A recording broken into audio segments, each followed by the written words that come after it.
Hello guys, welcome back to our YouTube channel easy learning hacks.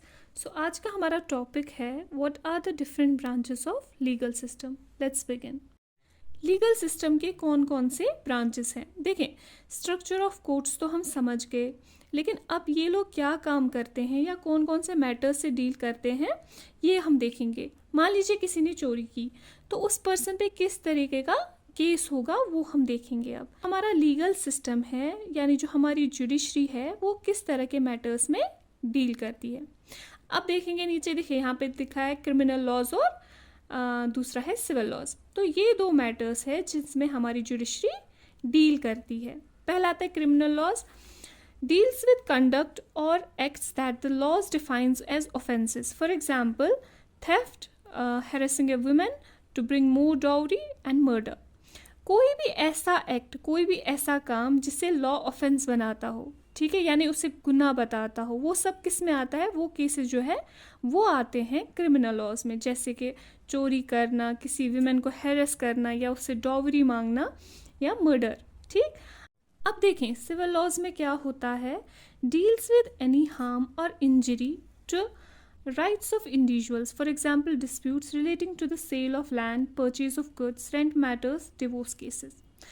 Civil cases जो हैं mostly disputes जो से related होते हैं, वो क्रिमिनल केसेस की तरह ऑफेंसिव नहीं माने जाते। जैसे यहाँ डिस्प्यूट्स के एग्जाम्पल देखेंगे हम, प्रॉपर्टी डिस्प्यूट हो गया, डिवोर्स केस हो गया, रेंट वगैरह। ठीक है, तो मतलब जो सिविल केसेस है, सिविल लॉज में जो केसेस आते हैं वो ज़्यादातर डिस्प्यूट्स के रिलेटेड होते हैं।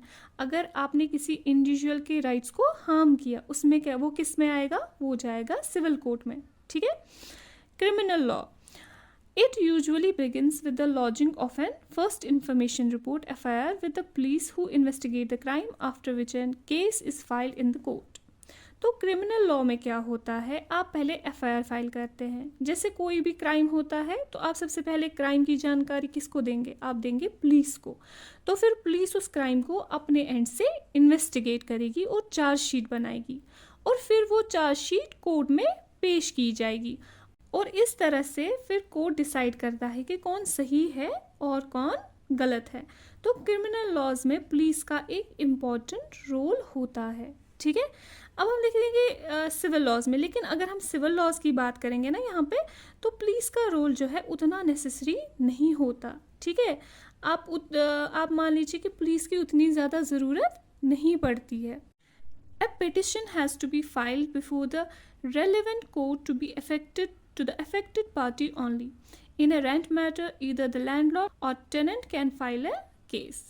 एक पेटिशन फाइल करना होता है। पेटिशन मतलब एक रिटन फॉर्मल रिक्वेस्ट जो अफेक्टेड पार्टी है वो कोर्ट में कर सकती है। ठीक है, मान लीजिए कि किसी मकान मालिक और किराएदार के बीच में रेंट को लेके कोई कन्फ्लिक्ट हुआ है, तो वो कहाँ जाएंगे? वो जाएंगे सिविल कोर्ट में। ठीक है, तो ये वाला केस जो है वो आता है कहाँ पे? सिविल लॉज में। ठीक, क्रिमिनल लॉज में क्या होता है? If found guilty the accused can be sent to jail and also fine. अगर आप गिल्टी पाए गए हैं तो आपको जेल भी हो सकती है और आप पे फाइन भी लग सकता है। लेकिन सिविल लॉ में क्या है? The court gives the specific relief asked for. For instance, in a case between landlord and a tenant, the court can order the flat to be vacated and pending rent to be paid. यहाँ court आपको specific relief देता है। जैसे आपने consumer court में अपना petition file किया था कि आपको कोई डिफेक्टेड प्रोडक्ट मिला था, तो आप क्लेम करोगे कि आपको पैसे वापस चाहिए। ठीक है, तो इस तरह से जो कोर्ट है वो आपको रिलीफ देता है जो भी आप मांगते हैं। जैसे यहाँ एक एग्जाम्पल दिया गया है ऊपर कि एक टेनेंट और एक लैंडलॉर्ड, टेनेंट यानी किराएदार, ठीक, और एक लैंडलॉर्ड का, जिसमें टेनेंट क्या करता है? वो कब्जा करने की सोचता है। तो वो कोर्ट में चले जाएंगे। वहाँ क्या होगा? वहाँ कोर्ट ने देखा कि जो लैंडलॉर्ड है वो तो सही है और जो किराएदार है उसकी गलती है। तो कोर्ट ऑर्डर करता है कि किराएदार को कि तुम फ्लैट खाली कर दो और अपना जो पेंडिंग रेंट है वो भी दे दो। अब मान लीजिए कि फॉर इंस्टेंस अब हम ये लेंगे कि मान लीजिए कि जो किराएदार है वो ये बात नहीं मानेगा, इसको ऐसी वो हल्के में ले लेगा। तो उस टाइम पे क्या करेगा? उस टाइम पे कोर्ट जो है डायरेक्ट करेगा पुलिस को। ठीक है, और वो उन पे एक्शन लेगा।